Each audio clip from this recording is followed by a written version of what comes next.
دیکھیے یہ بات چل رہی ہے خلوت صحیحہ کی وہ خلوت صحیحہ جو قائم مقام وطی کے ہے، اور جس طرح سے وطی کی وجہ سے مہر مؤکد ہو جاتا ہے، اسی طرح سے خلوت صحیحہ سے بھی مہر مؤکد ہو جاتا ہے۔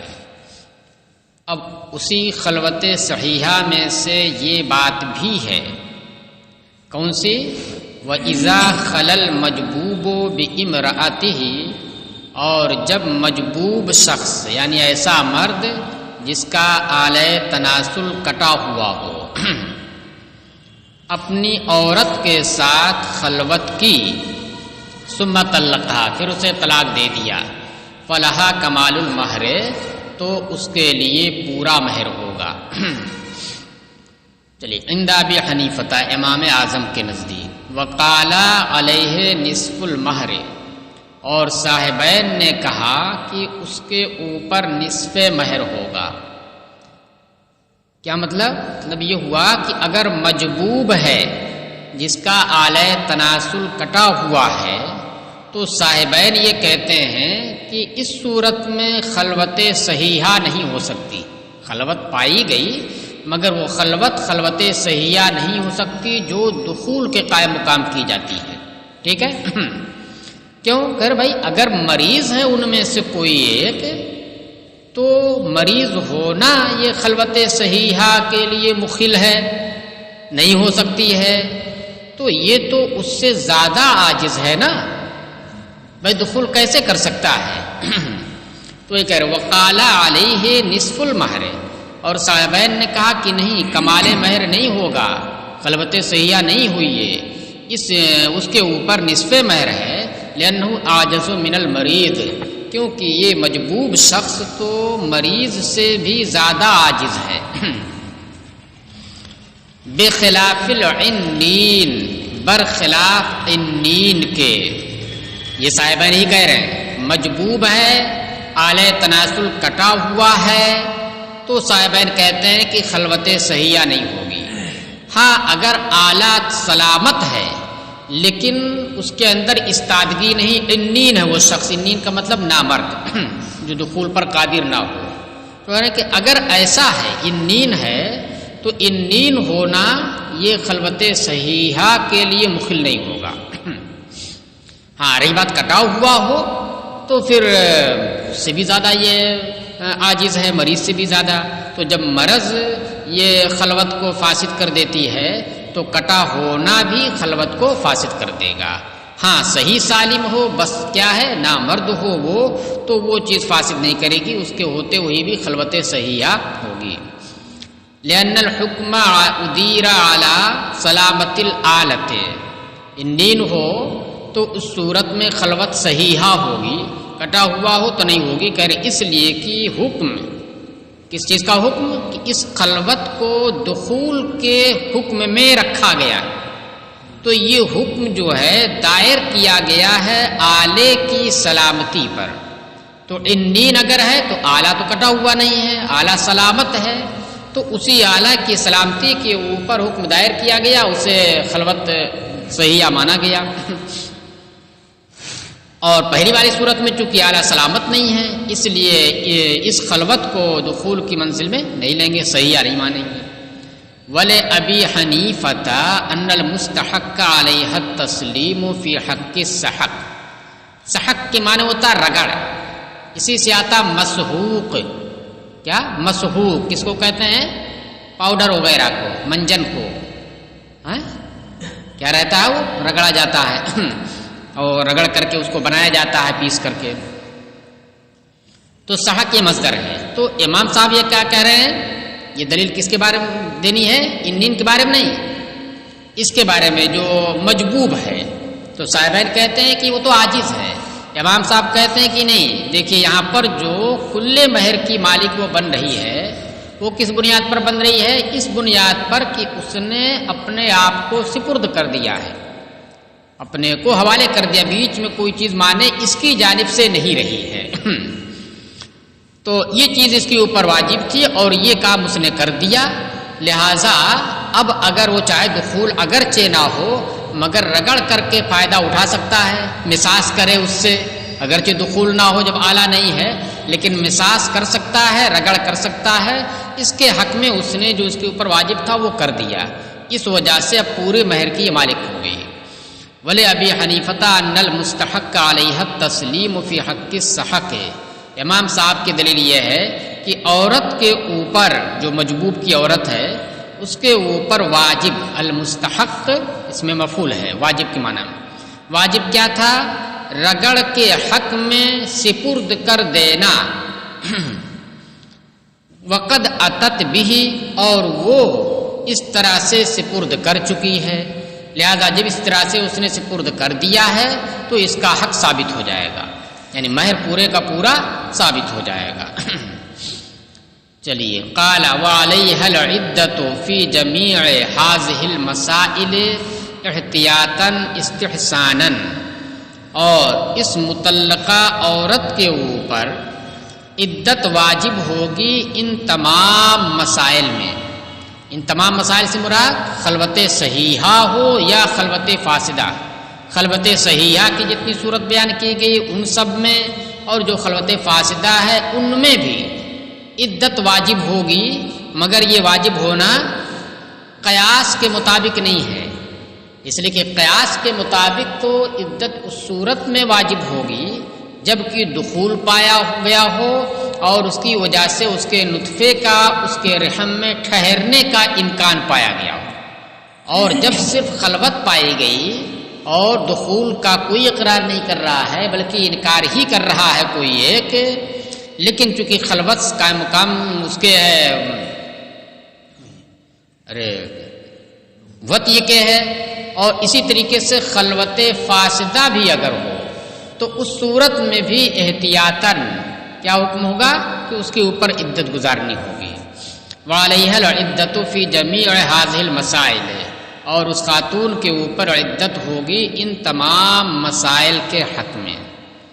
ہاں البتہ یہ تھا احتیاطاً استحساناً، احتیاط کی وجہ سے، یعنی یہ حکم پر بنائے احتیاط ہے، استحساناً، اور استحساناً ہے یعنی قیاس تو اس کے خلاف کہہ رہا ہے، قیاس تو یہ کہہ رہا، عقل اس کے خلاف کہہ رہی ہے کہ بھائی جب دخول نہیں ہوا ہے تو ایسی صورت میں قیاس ہی کہتا ہے کہ عدت وغیرہ کچھ نہ ہو، لیکن استحساناً یہ ہے کیوں؟ لتوہم الشغل، اس کے رحم کے مشغول ہو جانے کا وہم ہونے کی وجہ سے، ایک وہم ہے، گمان نہیں بلکہ ایک وہم ہے، تو اس وہم کی وجہ سے استحساناً اور احتیاطاً عدت اس کے اوپر واجب ہوگی۔ لیکن اب رہی یہ بات کہ آیا اگر ان دونوں کو، یا وہ عورت، عدت کا مطلب کیا ہوا کہ اس مدت کے اندر کسی اور سے نکاح نہیں کر سکتی ہے، وہ گھر سے باہر نہیں نکل سکتی ہے، گنہگار ہوگی، ٹھیک ہے، اگر اس عدت کے اندر کسی اور سے نکاح کیا تو وہ نکاح فاسد ہوگا۔ تو استحساناً یہ عدت واجب ہے، حقیقتاً تو واجب نہیں ہے، قیاساً تو واجب نہیں ہے، تو اس وجہ سے فقہا نے یہ فرمایا کہ اگر اسے یہ یقین ہے کہ اس خلوت میں اس کے ساتھ وطء نہیں ہوئی ہے اور وہ نکاح کر لے عدت بغیر گزارے ہوئے، تو دیانتاً یعنی بینہا و بین اللہ، اس کے اور اللہ کے درمیان جو معاملہ ہے تو اس معاملے میں وہ گنہگار نہیں ہوگی، اللہ کے یہاں اس کی پکڑ نہیں ہوگی۔ ہاں رہی بات قضاءً، تو مفتی تو فیصلہ اسی پر کرے گا جو حکم ہے صاف صاف، احتیاطاً واجب ہے اس کے اوپر، تو اس لیے وہ تو وہی فیصلہ کرے گا، لیکن اللہ کے نزدیک وہ اس پر کوئی گناہ نہیں ہوگا۔ ہاں لتوہم الشغل، اس کے رحم کے مشغول ہونے کی وجہ سے، اعلیٰ اگر سلامت ہے تو دخول، اور نہیں سلامت ہے مجبوب ہے تو سحق کی وجہ سے، کہ سحق ہو گیا ہو، رگڑ پا لیا گیا ہو اور انزال ہوا ہو، اور انزال کی وجہ سے منی جو ہے اس کے رحم کے اندر جا گئی ہو، تو یہ ایک وہم ہے، اس وہم کی بنیاد پر احتیاطاً استحساناً عدت واجب ہوگی۔ والعدۃ حق الشرع، اور عدت یہ شرع کا حق ہے، والولد، اور لڑکے کا حق ہے۔ عدت جو ہے، عدت کیا واجب ہو گئی آپ کہہ رہی ہیں تمام مسائل میں۔ اب اگر مسئلہ یہ ہے کہ اگر ان میں سے کوئی یا ایک یا دونوں یہ کہیں کہ نہیں ہمارے درمیان دخول نہیں ہوا ہے، ہمارے درمیان کوئی دخول نہیں ہوا ہے، تو کہہ رہے کہ اس کہنے کے باوجود عدت ان کے اوپر واجب رہے گی، کیونکہ عدت جو واجب ہوتی ہے یہ شریعت کا حق بن کر کے واجب ہوتی ہے، اور رحم کے اندر پروان چڑھنے والا جو ولد ہے، جنین ہے، اس کا بھی حق بن کر کے واجب ہوتی ہے۔ اور جو شرع کا حق ہوتا ہے بندے اسے ساقط نہیں کر سکتے ہیں، کہ ساقط کر سکتے ہیں؟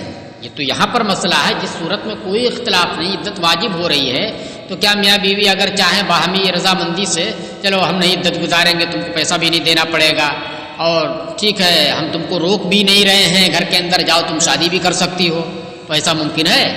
نہیں ممکن ہے، ان کا حق نہیں ہے، ان کا حق ہوتا تب تو یہ ساقط کر دیتے۔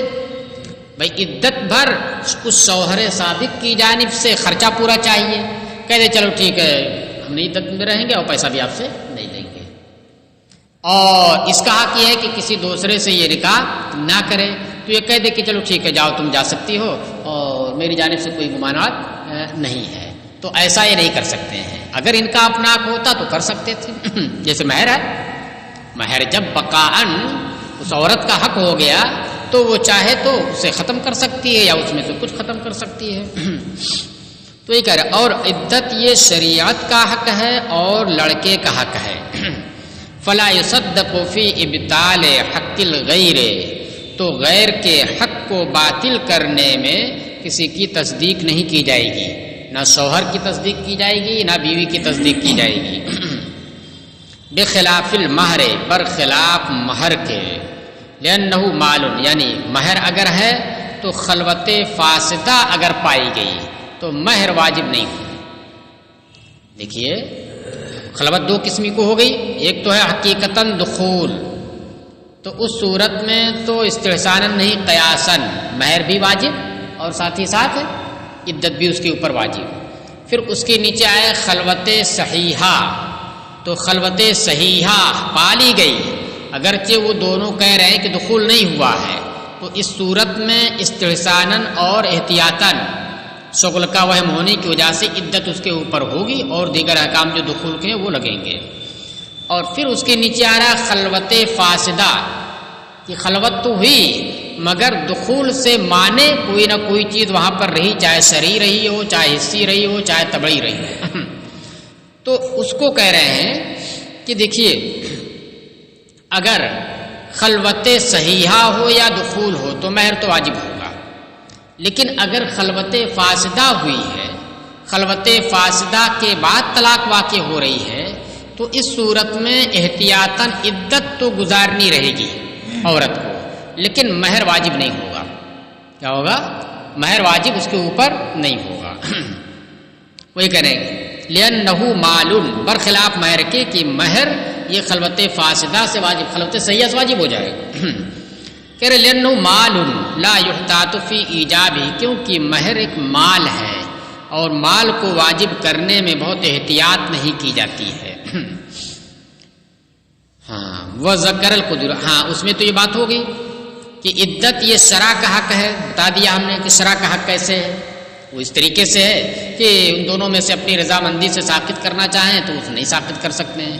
لڑکے کا حق کیسے ہے، وہ اسی حدیث پاک کی وجہ سے جو پیچھے آپ کو یہ پیچھے گزر چکی ہے کہ جس میں آیا تھا کہ اگر زنا سے حمل ٹھہرا ہو، وہ نسب ثابت نہ ہو، تو اس حاملہ سے نکاح کرنا جائز ہے امام صاحب کے نزدیک، ٹھیک ہے، لیکن وط یہ نہیں کر سکتا ہے، تو وط یہ نہیں کر سکتا، تو وہیں پر اس کی دلیل کیا تھی، تو وہ حدیث پاک تھی جس میں سرکار نے فرمایا تھا کہ جو شخص اللہ پر اور پچھلے دن پر ایمان رکھتا ہے تو ہرگز اس کا پانی غیر کی کھیتی کو سیراب نہ کرے۔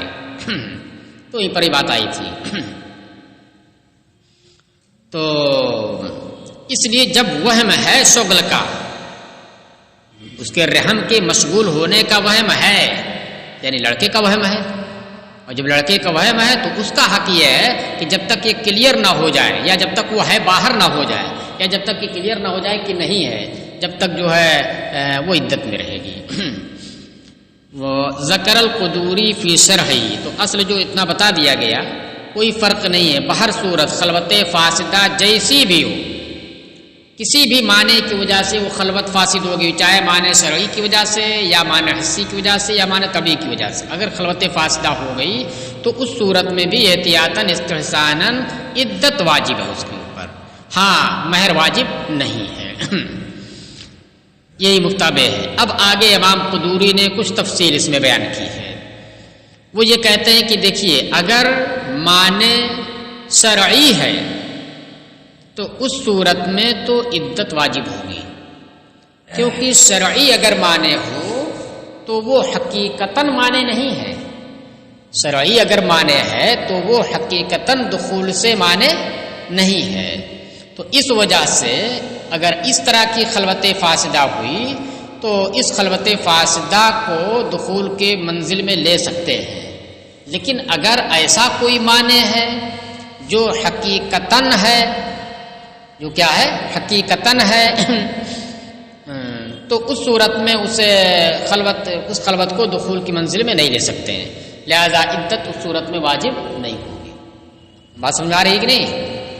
خلوت جو فاسد ہو رہی ہے موانع میں سے کسی ایک معنی کی وجہ سے، مگر مطلقاً خلوت فاسدہ کی وجہ سے بھی حکم کیا ہے؟ عدت گزارنی ہے۔ امام قدوری کیا کہتے ہیں کہ اگر خلوت جو فاسد ہو رہی ہے وہ مانع شرعی کی وجہ سے فاسد ہو رہی ہے، یعنی حقیقی معنی نہیں ہے، تو پھر اب ایسی صورت میں تو عدت واجب ہوگی، عدت اس صورت میں واجب ہوگی، کیونکہ شریعت معنی ہے اور حقیقتاً تو قدرت ہے اسے کرنے کی، وطی کرنے پر وہ قادر ہے، تو اس صورت میں عدت اس پر واجب ہوگی۔ اور اگر شرعی نہیں بلکہ حقیقی معنی ہے جس کا تعلق خود اس کی ذات سے ہے کہ خود کر ہی نہیں سکتا ہے، جیسے بیمار ہے، تو اس صورت میں اس کو اس صورت میں عدت واجب نہیں ہوگی، مگر صحیح وہی ہے مطابق بہر شریعت میں بھی مطلق ہی ذکر کیا ہے۔ وذکر القدوری فی شرحہ، اور امام قدوری نے اپنی شرح میں مختصر الکرخی کی شرح انہوں نے کی ہے،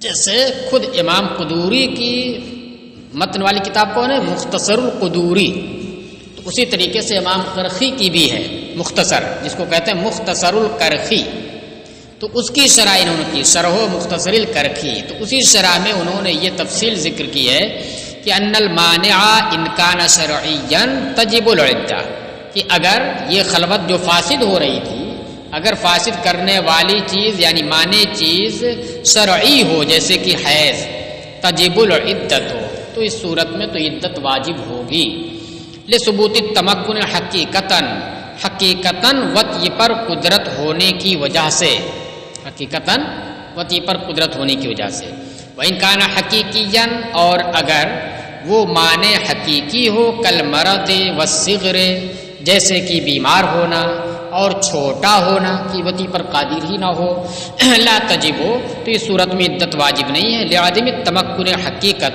حقیقتاً قدرت نہ ہونے کی وجہ سے، کیونکہ حقیقتاً جب وہ قادر ہی نہیں ہے تو پھر اس کو دخول کی منزل میں لے کر کے توہم شغل کی وجہ سے اور عدت مانے یہ درست نہیں ہے۔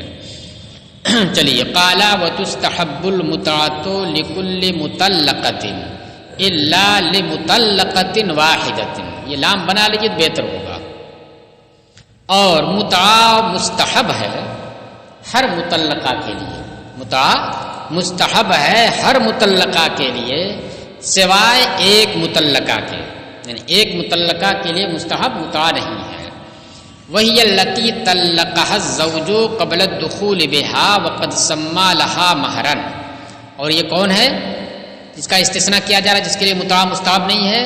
یہ وہ عورت ہے جس کو شوہر نے دخول سے پہلے طلاق دے دیا ہو اور اس کے لیے مہر بھی مقرر کر رکھا ہو، تو اس کے لیے متعہ مستحب نہیں ہے۔ تو مطلقہ کی کل کتنی صورتیں بنیں گی؟ مطلقہ کی کل کتنی صورتیں بنیں گی؟ 4 صورت بنے گی، مطلقہ کی 4 صورت بنے گی. پہلے 2 صورت فرض کیجئے کہ مہر مقرر ہوا تھا اور دوسری صورت مہر مقرر نہیں ہوا تھا. مہر مقرر ہوا تھا، دوسری صورت کیا مہر مقرر نہیں ہوا تھا. مہر مقرر ہوا تھا ایک مطلقہ، ایک صورت. اب اس کو 2 میں تقسیم کیجئے. مہر جس کا مقرر ہوا تھا اس کو دخول سے پہلے طلاق دی، ایک مطلقہ. اسی کو دخول کے بعد طلاق دی، دوسری قسم ہو گئی. اسی طریقے سے مہر مقرر نہیں ہوا تھا کی بھی 2 صورت ہوگی. دخول سے پہلے طلاق دی یا دخول کے بعد طلاق دی. یہ 4 صورت ہوگی نا. تو ان 4 صورتوں میں سے کہہ رہے ہیں کہ ہر ایک مطلقہ کے لیے متعا مستحب ہے سوائے ایک مطلقہ کے کہ مہر مقرر ہو اور دخول سے پہلے طلاق ہوئی. تو اس کے لیے احناف کے نزدیک متعا یہ مستحب نہیں ہے.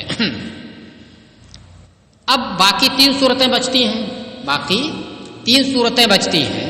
دیکھیے مستحب کہہ رہے ہیں یہ، تو باقی 3 صورتیں بچتی ہیں. ان 3 صورتوں میں سے ایک صورت وہ ہے کہ جس میں متعا مستحب ہی نہیں بلکہ آگے کی چیز ہے، متعا واجب ہے.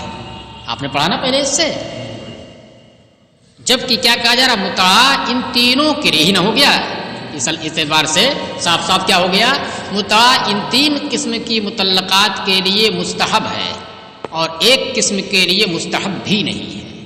حالانکہ ان 3 قسموں میں سے ایک قسم وہ ہے جس کے لیے مستحب نہیں بلکہ واجب ہے. تو جس کے لیے مستحب ہے وہ کون سی وہ کتنی صورت ہوگی؟ صرف 2 صورت ہوگی. تو اب اس عبارت پر کلام کیا گیا ہے، کلام ہو رہا ہے نا. اب اس کی توجیہ کی گئی ہے، تعویل کی گئی ہے کہ دیکھیے وہ جو جس صورت کی وجہ سے آپ اعتراض کر رہے ہیں کہ اس میں واجب ہے وہ لکل مطلقتن میں داخل نہیں ہے. اس لکل مطلقتن میں داخل نہیں ہے، وہ پہلے سے نکلی ہوئی ہے. کیوں اس کو نکال کر کے کہا ہے؟ اس لیے کہ اس کا حکم تو پہلے ہی صراحت کے ساتھ بیان کر چکے ہیں. وہی تو شروعات ہوئی ہے متعا کی. دیکھو اس سے پہلے نا وَلَوْ طَلَّقَهَا قَبْلَ الدُّخُولِ بِهَا فَلَهَا الْمُتْعَةُ، وہی جس کا مہر مقرر نہ ہوا ہو، مہر مقرر نہ تو مہر مثل ہو گیا. اب قبل دخول طلاق دے دی تو اس کے لیے متعا ہے، واجب ہے ہمارے نزدیک. سب متعا پھر کیا ہوئی ذکر ہوا ہے، تو اس کا حکم تو پہلے ہی بیان کر چکے ہیں. لہذا اب آگے اگر کہہ رہے ہیں تو اس کو نکال کر کے کہہ رہے ہیں. یہی سب سے بہتر توجیہ ہو سکتی ہے. اور بھی توجیہ کی گئی کہ یہاں جو ہے تستحب جو آیا ہے یہ معنی لغوی میں ہے، معنی اصطلاحی میں نہیں ہے. معنی لغوی جو ہے واجب کو بھی عام ہے اور مستحب اصطلاحی کو بھی عام ہے. اس طرح کی بات کہی گئی ہے.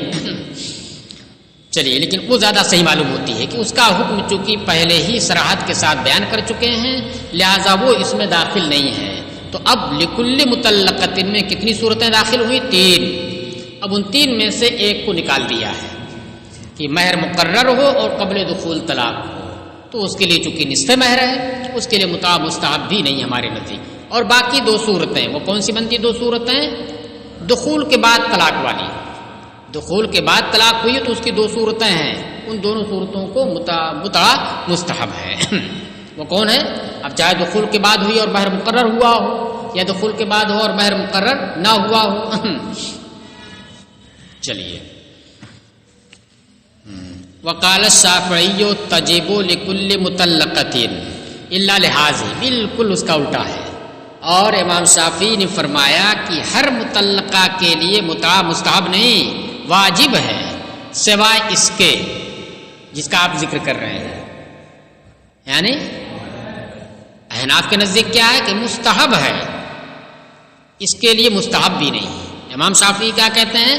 واجب ہے، اس کے لیے واجب بھی نہیں. کہ تجب لکل مطلقۃ، امام شافعی کہتے ہیں کہ ہر مطلقہ کے لیے متعا واجب ہے سوائے اس کے. تو واجب اگر کہہ دیں گے تو وہ تیسری والی صورت بھی شامل ہو سکتی ہے اس میں. کہ کہنے مطابق وہ تیسری والی بھی صورت اس میں اس کو عام کر سکتے ہیں. الا لہذا، اس کے لیے نہیں واجب ہے. لأنہا وجبت، اب ان کی دلیل سنیے. کہ لأنہا وجبت صلۃ من الزوج، اس لیے کہ یہ متاع شوہر کی جانب سے عطیہ بن کر واجب ہوا ہے. کیا ہوا ہے؟ یہ متاع شوہر کی جانب سے عطیہ کے طور پر، صلہ کے طور پر، صلہ مانے عطیہ کے طور پر واجب ہوا ہے، مستحب نہیں ہوا، واجب ہوا. مگر کس طور پر واجب ہوا ہے؟ عطیہ کے طور پر، یعنی یہ شوہر کی جانب سے ایک عطیہ ہے، ایک دان ہے، تعاون ہے. چلیے، لأنہا، اچھا یہ عطیہ کے طور پر کیوں واجب ہوا ہے؟ واجب بھی کر دیا شریعت نے، عطیہ بھی رہے اس کی جانب سے اور واجب بھی ہو. کہہ رہے لأنہ اوحشہا بالفراق، کہہ رہے اس لیے کہ اس نے جب اسے جدا کر دیا، طلاق دے دیا، تو طلاق دینے کی وجہ سے، بالفراق جدائیگی کی وجہ سے اس نے اس کو وحشت زدہ کر دیا. بھائی ایک شوہر سے وہ مانوس تھی اور اس نے اسے طلاق دے کر کے وحشت پیدا کر دی، بالکل اجنبی بنا دیا اس نے اس کو، تو وحشت ہو گئی کہ نہیں. اب دوسرا شوہر وہ تلاش کرے، دوسرا رشتہ اچھا ملے کہ نہ ملے، اس طریقے سے. تو اس نے جب طلاق دے، ہاں تو اب ایک وحشت میں ہو گئی نا کہ اگر کسی خاتون کو طلاق واقع ہو جاتی ہے تو اس کے لیے وہ طلاق سوہان روح ثابت ہوتا ہے کہ بہت کل کو اضطراب میں وہ رہتی ہے. ہاں اگر وہ خود عاجز رہتی ہے، جس صورت میں وہ خود ہی چاہتی ہے طلاق دے لینا چاہتی ہے، تب تو اس صورت میں پیسہ دے کر کے بھی لیتی ہے، جس کو خلا کہتے ہیں، تو وہ بات الگ ہے. لیکن یہ طلاق دے رہا ہے اسے، تو جدا کر کے وحشت میں یہ طلاق دے کر کے اس نے اس کو وحشت پیدا کر دی ہے اور وحشت زدہ کر دیا ہے. تو اس وجہ سے وحشت کو دور کرنے کے لیے کچھ دور ہو جائے، لو اتنا پیسہ لے لو، یعنی ایک جوڑا کپڑا لے لو، متاع. الا ان فی ہذہ الصورت نصف المہر طریقۃ المتعۃ. تو جب اس طرح سے ہے تو یہ جس صورت کا آپ استثناء کر رہے ہیں، قبل دخول طلاق ہو اور مہر مقرر رہا ہو تو نصف مہر ہے، تو اس صورت کا آپ استثناء کر رہے ہیں. تو یہاں پر بھی تو جدائیگی ہو رہی ہے، یہاں پر بھی تو طلاق دے رہا ہے. تو جیسے دیگر صورتوں میں طلاق کی وجہ سے وحشت میں ڈال رہا ہے، اسی طرح اس صورت میں بھی طلاق دے کر کے وحشت میں ڈال رہا ہے، تو اس میں بھی متاع واجب ہونا چاہیے. کہہ رہے کہ نہیں، یہاں پر وہ جو نصف مہر واجب ہو رہا ہے وہی کیا ہے؟ متاع کے طور پر ہے. وہ کیا ہے؟ متاع کے طور پر وہ نصف مہر ہے، تو دوبارہ تھوڑی متاع دیا جائے گا. اس لیے متاع کے طور پر وہ نصف مہر ہے. کیونکہ یہ کون سی صورت فرض کی گئی ہے کہ مہر مقرر رہا ہو اور قبل دخول طلاق دی ہو. تو مہر مقرر تھا اور قبل دخول جب طلاق ہو رہی ہے تو گویا یہ ایک طریقے سے فسخ کرنا ہے. معنی کے اعتبار سے دیکھا جائے، شریعت تو اسے طلاق مانتی ہے، لیکن معنی کے اعتبار سے دیکھا جائے تو کیا ہو رہا ہے؟ یہ فسخ ہو رہا ہے کہ جس طریقے سے فسخ میں ہوتا ہے کسی کا کوئی نقصان نہیں ہوتا ہے، اسی طریقے سے وہ اس کا ثمن اس کے پاس اور اس کی مبی اس کے پاس ہو جاتی ہے. تو اسی طریقے سے بھی مانن یہ فسخ ہے. مانن فسخ اسی لیے ہے کہ جب دخول نہیں ہوا، قبل دخول طلاق ہو رہی ہے، تو پھر اس کا جو مال تھا ملک مضاع وہ صحیح سالم اس کو واپس لوٹا، کوئی کمی اس کے اندر نہیں ہوئی. تو جب کوئی کمی نہیں ہوئی تو فسخ میں یہی ہوتا ہے، اور جب فسخ میں یہ ہوتا تو فسخ میں یہ ہوتا ہے بھائی اس کا ثمن اس کو اور اس کی مبی اس کو، الگ سے کچھ نہیں دلایا جاتا ہے، الگ سے کچھ نہیں دلایا جاتا ہے. تو اس لیے اس صورت میں جو نصف مہر دلایا جا رہا ہے تو وہ طلاق دینے کی وجہ سے جو وحشت میں ڈال رہا ہے اسی کے متاع کے طور پر ہے یہ نصف مہر. الا ان فی ہذہ الصورت، مگر یہ کہ اس صورت میں نصف مہر، نصف المہر طریقۃ المتعۃ، نصف مہر واجب ہونا یہ متاع کے طریقے پر ہے. کیوں؟ لأن الطلاق فسخ فی ہذہ الحالۃ، اس لیے کہ اس حالت میں جب دخول سے پہلے طلاق ہوئی ہو، اس لیے کہ اس حالت میں طلاق یہ فسخ ہے. فسخ کا مطلب کیا ہوا؟ حقیقت کے معنی کے اعتبار سے جو مفہوم معنی پایا جا رہا ہے یہاں پر، اس کے اعتبار سے یہ فسخ ہے. والمتعۃ لا تتکرر، تو جب وہ نصف مہر متاع کے طور پر ہی واجب ہے تو پھر دوبارہ الگ سے متاع دینے کی کیا ضرورت ہے؟ والمتعۃ لا تتکرر، اور متاع یہ مقرر نہیں ہوتا ہے. تو اب دیکھیے اس کو ذہن میں آپ رکھیے، امام شافعی کے نزدیک جو متاع ہوتا ہے یہ کیا ہوتا ہے؟ یہ شوہر کی جانب سے بطور عطیہ ہے، کسی کا عوض نہیں ہے. اور شریعت نے اللہ نے اس کو واجب قرار دیا ہے عطیہ کے طور پر ہی کہ نہیں تم دو کچھ اپنی طرف سے ہی کچھ دو، کیا کرو اپنی طرف سے کچھ اسے دو. تو یہ جو واجب ہو رہا ہے کس لیے واجب ہو رہا ہے، کیوں دینا کہا جا رہا ہے جبکہ پورا اس کا مال اس تک پہنچ گیا؟ کہنے کہ بہرحال طلاق دے کر کے اس کو وحشت میں ڈالا ہے، اس لیے یہ متاع واجب ہو جا رہا ہے. اچھا، اور امام صاحب یہ کہتے ہیں کہ نہیں، متاع جو ہے یہ کیا نام ہے، اس صورت میں جو آپ کہہ رہے ہیں متاع کے طریقے پر ہے جو نصف مہر ہے، تو ہم کہتے ہیں کہ کیا نام ہے، جس صورت میں متاع واجب ہوتا ہے، اصل میں یہ اختلاف جو چل رہا ہے استحباب میں اور وجوب میں. امام شافعی واجب مانتے ہیں اور امام اعظم کیا مانتے ہیں، مستحب مانتے ہیں. تو واجب کے بارے میں اصل جو ہے یہ جواب دے رہے ہیں کہ دیکھیے ہم یہ نہیں مانتے کہ یہ متاع کیا ہے کہ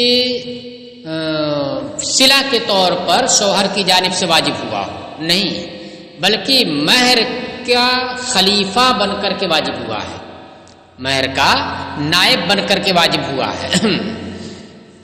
تو جس صورت میں مہر کا نائب بن رہا ہو اس صورت میں متاع واجب ہو سکتا ہے، کیونکہ مہر واجب ہے.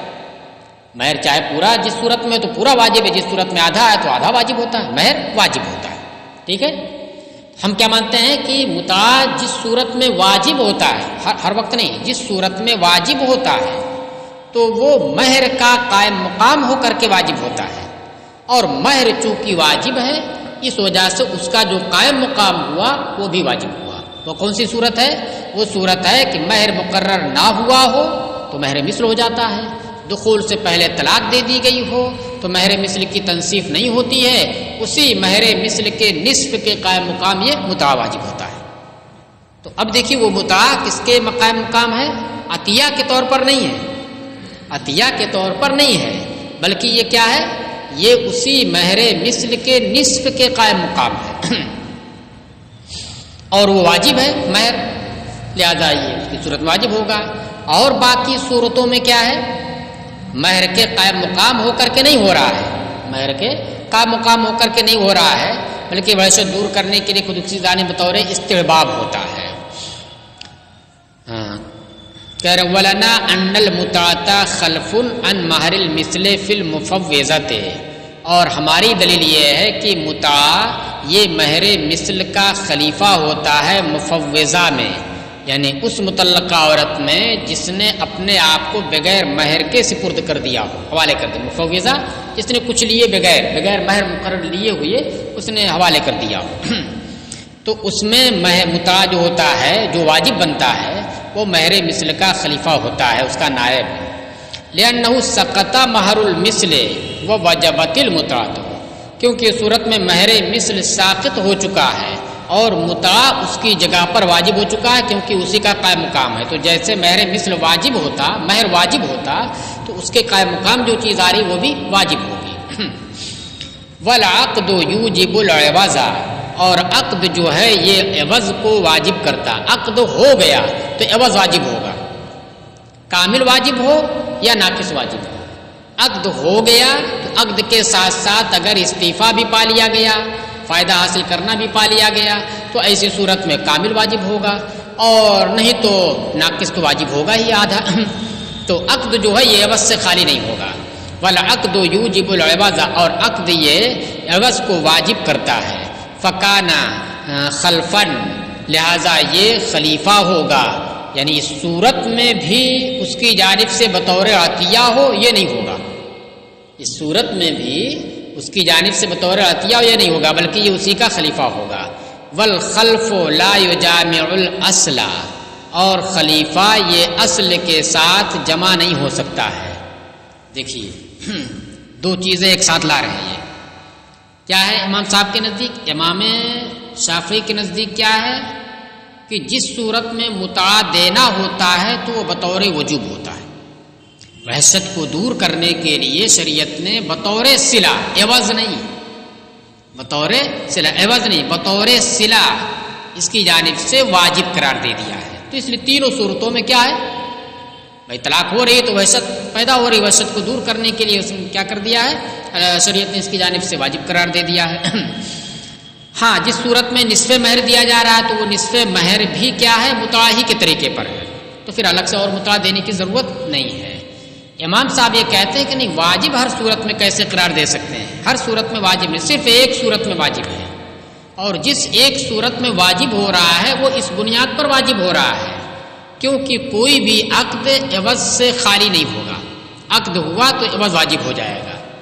اب اس صورت میں کیا تھا کہ اگر دخول کے بعد طلاق واقع ہوتی تو پورا مہر مثل دیا جاتا، اور دخول سے پہلے اگر طلاق واقع ہوئی تو مہر مثل نہیں واجب ہو رہا ہے، بلکہ اس کی جگہ پر کیا واجب ہو رہا ہے، متاع ہو رہا ہے، عقد سے خالی نہیں ہو سکتا، تو یہ عوض سے، لہذا یہ عوض ہے، صلہ نہیں ہے۔ اس لیے جب یہ عوض ہے اور مہر مثل کے قائم مقام ہے تو یہ واجب ہی ہوگا۔ اس کے برخلاف کی جو دونوں صورتیں ہیں، اس کے خلاف کی جو دو صورتیں ہیں، تو اس صورت میں یہ خلیفہ نہیں ہوگا۔ خلیفہ جس صورت میں بنے گا مہر کا اسی صورت میں واجب ہوگا، اور جس صورت میں خلیفہ نہیں بنے گا اس صورت میں واجب نہیں ہوگا۔ تو اس کے علاوہ جو دو صورتیں پائے جا رہی ہیں ان دونوں صورتوں میں مہر بھی تو دینا پڑ رہا ہے۔ اس کے علاوہ جو دو صورتیں ہیں، جس صورت میں ہم کیا کہہ رہے ہیں کہ متاع بھی مستحب ہے، تو اس صورت میں مہر بھی تو دینا پڑ رہا ہے، اور جب مہر بھی دینا پڑ رہا ہے، چاہے پورا دینا پڑ رہا ہو چاہے آدھا دینا پڑ رہا ہو، چاہے پورا دینا پڑ رہا ہو چاہے آدھا دینا پڑ رہا ہو، تو اس صورت میں متاع کو بھی اس کے قائم مقام کر دیں، متاع بھی اس کے ساتھ اس کو لگا دیں، تو اس کا مطلب کیا ہوا کہ متاع خلیفہ ہے اس کا مہر کا، تو اپنے اصل کے ساتھ پایا جا رہا ہے۔ جب اسی مہر کا خلیفہ نائب ہے تو اس کی عدم موجودگی میں نہ دیا جائے گا، اور وہ بھی دیجئے اور یہ بھی دیجئے، اس کا خلیفہ ہو کر کے واجب ہو یہ، تو یہ نہیں ہو سکتا ہے۔ ہاں اس لیے ان دونوں صورتوں میں بطور استحباب ہوگا، ان دونوں صورتوں میں کیا ہوگا، بطور استحباب ہوگا۔ عوض تو مل ہی رہا ہے، عوض جو ہے مہر کے نام پر پورا مہر یا آدھا مہر تو مل ہی رہا ہے۔ ہاں والعقد یوجب العوض، اور عقد یہ عوض کو واجب کرتا ہے، فکانا خلفن، اس لیے یہ خلیفہ ہوگا۔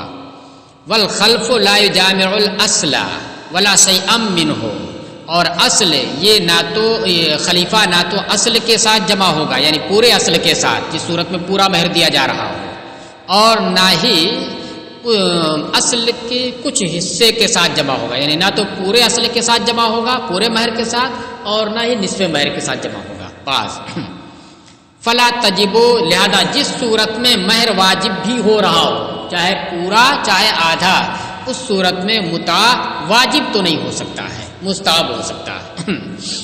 اب مستحب کس صورت میں ہوگا، جس صورت میں اس نے اس کے ساتھ دخول کیا ہو، جس صورت میں اس نے اس کے ساتھ دخول کیا ہو۔ فلا تجب مع وجوب شیء من المہر، لہذا یہ متاع واجب نہیں ہوگا۔ دیکھیے وجوب کی نفی کر رہے ہیں، مستحب کی نہیں نا، وہی ثابت کر رہے ہیں کہ مستحب ہوگا، لہذا یہ متاع کچھ بھی مہر کے واجب ہونے کے ساتھ ساتھ، کچھ بھی مہر چاہے پورا یا کچھ بھی مہر کے واجب ہونے کے ساتھ ساتھ یہ متاع واجب نہیں ہوگا، ورنہ اصل اور خلیفہ دونوں کا جمع ہونا لازم آئے گا، تیمم بھی کرے اور وضو بھی کرے۔ وہوا غیر جانن فی الایحاس، اب رہی یہ بات کہ اس نے وحشت پر پیدا کر دی، طلاق کی وجہ سے طلاق دے کر کے اس نے وحشت پیدا کر دی، یہ تو جرم کر دیا، اور جب جرم کر دیا تو متاع مستحب نہیں بلکہ واجب ہوگا، جرمانہ واجب ہوتا ہے نا، ہاں یہ تو جرم کر دیا اس نے تو واجب ہوگا امام شافعی کے ہاں۔ تو اسی کا جواب دے رہے ہیں، یہ جو وحشت اس نے پیدا کر دی، اسی وحشت پیدا کرنے کی وجہ سے آپ واجب قرار دے رہے ہو، تو اس کا مطلب کیا ہوا کہ وحشت پیدا کرنا یعنی اس کی جانب سے طلاق دے دینا یہ جرم ہو گیا اس کی جانب سے، شریعت اسے گنہگار قرار دے دے گی، لہذا جرمانے کے طور پر واجب آپ قرار دے رہے ہیں، کہہ رہے ہیں کہ کوئی جرم تھوڑی اس نے کیا ہے، شریعت نے اسے پاور دیا ہے کہ جب بننے کی کوئی صورت نہ ہو تو طلاق دے سکتا ہے۔ وہوا غیر جانن فی الایحاس، اور یہ وحشت پیدا کرنے میں طلاق دے کر کے جنایت کرنے والا نہیں ہے، کوئی جرم اس نے نہیں کیا، شریعت نے اسے اختیار دیا تھا اسی کا استعمال کیا۔ فلا تلحقہ الغرامۃ بہ، لہذا اس ایحاس کے سبب کوئی جرمانہ اس کو لاحق نہیں ہوگا، الغرامہ جرمانہ۔ فکانا من باب الفضل، لہذا ان دو صورتیں جو بچتی ہیں ان دونوں صورتوں میں یہ متاع جو ہوگا یہ کیا ہوگا؟ یہ فضل اور احسان کے باب سے ہوگا، فضل اور احسان کے باب سے ہوگا کہ دے دیا تو اچھی بات ہے، نہیں دیا تو کوئی گنہگار نہیں، لہذا ان دونوں صورتوں میں مستحب ہے۔